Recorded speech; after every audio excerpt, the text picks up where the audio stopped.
remember as a kid walking downstairs to the basement before school, about 5:30 in the morning, to go play that new Nintendo game that I received for Christmas in the year 2000. A game that I basically had to beg mom and dad for, and to a greater extent, Santa Claus. And that game was The Legend of Zelda, Majora's Mask.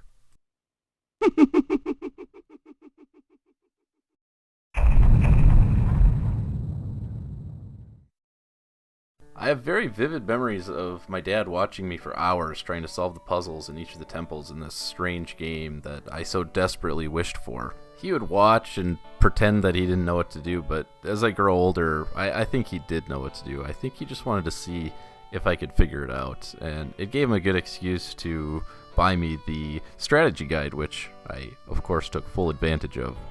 I remember playing through the whole game and being so ecstatic when I finally beat Majora in the chamber inside of the tree in the moon. Now, I didn't have the Fierce Deity mask or anything because, well, I was 8. I didn't know how to get all the masks, but regardless, I still beat Majora, and I was pretty proud of that. I recently had the chance to go back and revisit this masterpiece of a game, and while I was playing it, I couldn't help but think to myself, was this game really meant for me, an 8-year-old back in the year 2000?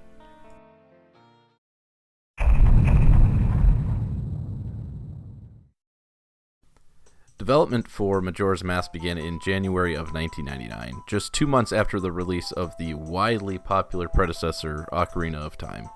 A veteran Nintendo powerhouse development team of Eiji Aonuma, Yoshiaki Koizumi, and Shigeru Miyamoto were tasked with creating this new game in just 15 months' time.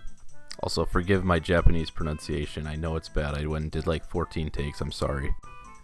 Because of the extremely tight timeline that was placed upon the team, it's been noted that the workloads were extremely high for development teams, and overtime, or as it's more commonly referred to in Japan, crunch time, was not abnormal for the team.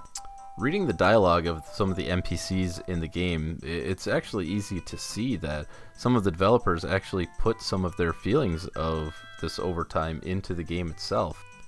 Now, obviously, as a kid, I didn't notice these messages when I was playing through the game, but as I play through again as an adult now, I notice more and more of these messages kind of hidden within each of the characters' dialogues. Most of the people watching this video have probably played through this game at least once in their life, but for those of you who haven't, here's some quick spark notes. You play as Link, who finds himself in a Hyrule parallel world known as Termina, which is a darker and slightly more unsettling version of Hyrule. If you look in the sky anywhere in Termina, you'll see a very strange thing.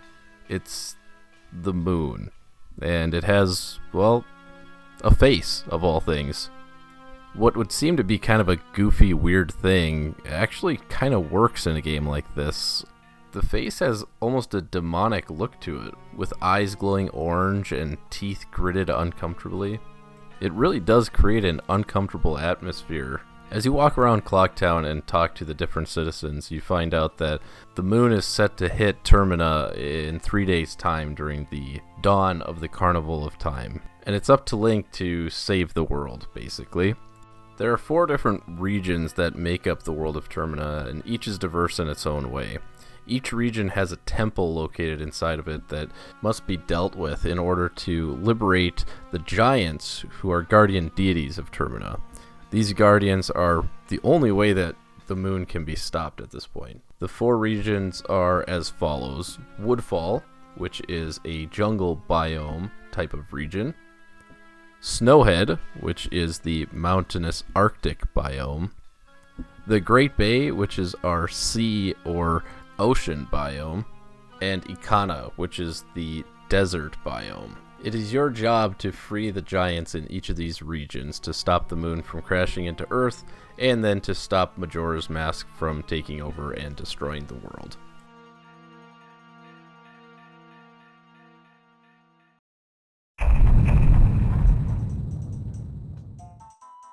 Probably the most lasting memory I have of this game is the music. Composed by Koji Kondo and co-composer Toru Menegishi, the soundtrack for Majora's Mask always left me mesmerized. It's the perfect balance between calming, epic, and, in most cases, creepy. The way that this game preys on your emotions with the music is really a one-of-a-kind experience that you just don't see in games nowadays. Now, that isn't to say that there isn't really amazing music in games nowadays. That's just to say that, for its time, I don't remember hearing music like this that would actually quite literally creep me out just by the sounds themselves. In particular, I really remember the music from the final Majora fights. As a kid, I remember being quite frightened actually by the setting, and specifically I remember playing and thinking to myself, yeah, this is definitely a big kid's game. I hope Dad is okay with me playing this. I know times are different nowadays, but just look at this and listen and tell me if you think that an 8-year-old should be exposed to this kind of creepy music and gameplay.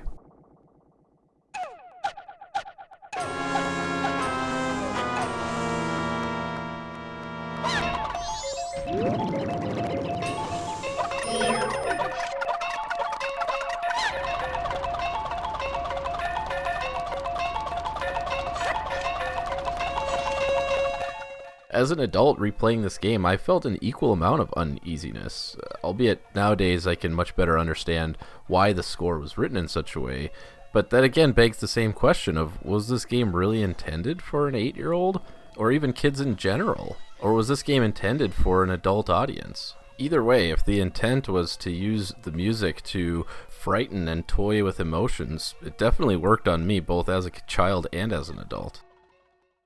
I'm sorry to keep blabbing on about the music, but one other part of the game that I just found incredible and enthralling was the Magic Hag's Potion Shop. Both the music and the atmosphere just really stuck with me, and I remember playing it back again the second time and really just remembering how I saw it as a kid and thinking how weird and creepy it was.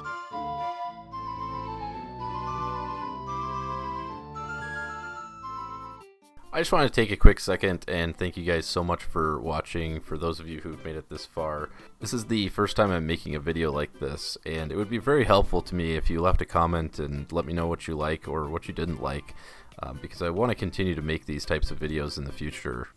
And if you really like the video, consider subscribing. It's honestly the best way to help me grow as a creator. Alright, now back to actual video stuff.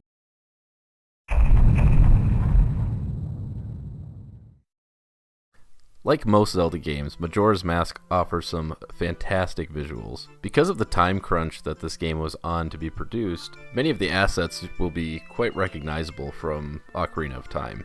The game uses a similar but upgraded engine to that of Ocarina of Time. This upgraded engine meant that in order to play the game, an expansion pack for the Nintendo 64 would be necessary to play the game. Try explaining that one to Dad. This expansion pack allowed for greater draw distances, more accurate dynamic lighting, more detailed texture mapping and animation, and complex frame buffer effects such as motion blur. One of the things that I really appreciated was how the game seamlessly changes from day to night as the clock progresses. It almost makes it feel as if you're actually in the game and it's turning from day to night. As silly as that sounds, back in the year 2000, it was a cool concept. The temples in particular are very well designed and really showcase the power of the Nintendo 64 with the expansion pack. Enemies and bosses in this game also have really cool design. Some notable ones that I really like are the Iron Knuckle with his giant chainmail armor, the Wizrobe from the Snowhead Temple, who honestly still gives me shivers, no pun intended, to this day, and my favorite boss in the game, which is Twin Mold. I could venture to say that even if you haven't played this game in 25 years, you probably still remember these bosses. Even all the characters in this game are all super distinct and recognizable, unlike even many of the newer Zelda games where, admittedly, characters can feel kind of forgettable.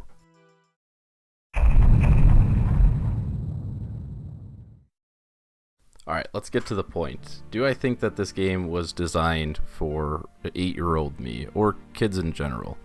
Well, the answer is, I don't really know, and there's no way to know.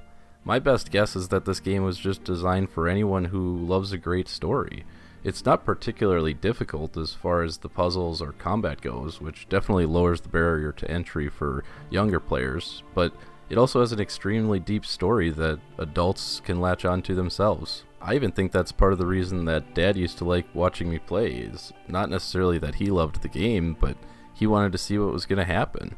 But to that note, so did 8-year-old me. I wanted to know what was behind the next door. I wanted to know where the boss room key was and who the boss at the end of the temple was going to be. But what do you guys think? Do you think that this game was intended for the audience that it reached? Being 30 years old now, a lot of my peers are very nostalgic for this game, which makes me think that, well, it was intended for us. But at the same time, nostalgia is very powerful, so it's very hard to say. If you haven't already, I highly recommend checking this game out, either in its original form on the Nintendo 64 or on any of the other remake variations, such as on the GameCube or the 3DS remake.